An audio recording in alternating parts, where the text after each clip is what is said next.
What happen മാൻ? എന്തു പറ്റി? മോന അലക്സിന്റെ മകനല്ലേ? ചാണ്ടിയപ്പൻ എന്നെ മറന്നു. ഞാൻ അലക്സിന്റെ മകൻ തന്നെ, ജോസ് അലക്സ്. നിനക്കെന്തോ അസുഖമാണെന്ന് കേട്ടായിരുന്നല്ലോ. എന്തസുഖം? എൻ്റെ അപ്പച്ച തന്തൻ തള്ളയും പറഞ്ഞു കേട്ടിരുന്നെങ്കിൽ ഇത് വല്ലതും വരുമായിരുന്നു. ഇനി പറഞ്ഞിട്ട് കാര്യമില്ല. എന്തു പറ്റിയതാ? അടിച്ച് ലിവർ പോയി. ഇനി കുടിക്കാതിരുന്ന കുറച്ചും കൂടി ജീവിക്കാമെന്ന് ഡോക്ടർ പറയുന്നത്. ആര് കുടി നിർത്താൻ? ഇന്ന് രാവിലെ കൂടി നമ്മുടെ രാജൻചേട്ടൻ വീട്ടിൽ വന്നു.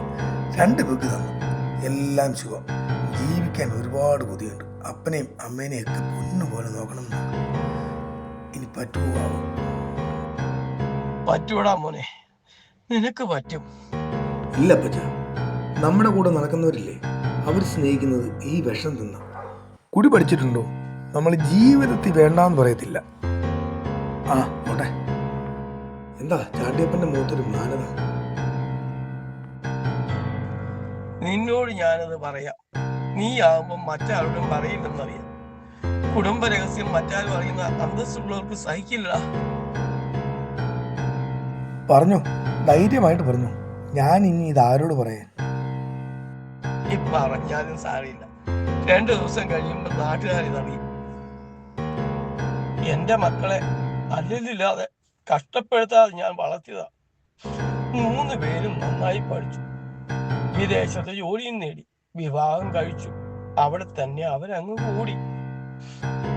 ഞാനും എന്റെ അന്നാമ്മയും തനിച്ചായി. ആദ്യം സങ്കടമൊക്കെ തോന്നിയെങ്കിലും പിന്നീട് ഞാൻ ചിന്തിച്ചു, ഈ നാട്ടിൽ നിൽക്കുന്നതിനേക്കാൾ നല്ലത് അത് തന്നെയെന്ന് ഞങ്ങൾക്കും തോന്നി.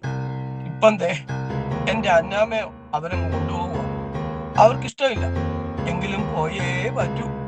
അമ്മച്ചിയോടുള്ള സ്നേഹം കൊണ്ടല്ല. അവിടെ ഒരു വേലക്കാരിക്ക് വലിയ ഡിമാൻഡാ. കൂടാതെ നല്ല കാശും കൊടുക്കേണ്ടതായിട്ട് വരും. ഇതാവുമ്പോ വേലക്കാരിയാകും, വീട് നോക്കാൻ കാവൽക്കാരിയാകും. ഞാനിവിടെ ഒറ്റപ്പെടുമല്ലോ മക്കളെ എന്ന് ചോദിച്ചപ്പം അവരപ്പനെ വൃദ്ധസ്ഥാനത്ത് ആക്കാമെന്ന്. നാളെ രാവിലെ അവരെന്നെ കൊണ്ടുപോകും പത്തനംതിട്ടയിലുള്ള ഏതോ ഒരു അടച്ചിട്ട വീട്ടിലേക്ക്. കളിച്ചു വളർന്ന നാടല്ലേ. ഇനി ഒരിക്കൽ കാണാൻ പറ്റുമോന്ന് അറിയില്ല. ഒരിക്കൽ കൂടി ഈ മണ്ണിലൂടെ കൊതി തീരുവോളം നടക്കാനൊരു മോഹം. ഞാൻ പോവാടാ മോനെ. എന്നെ കണ്ടില്ല, അവന്മാർ തപ്പി ഇറങ്ങും. ഞാൻ പോട്ടെ മോനെ. അയ്യോ എന്റെ മോനെ, അയ്യോ മോനെ.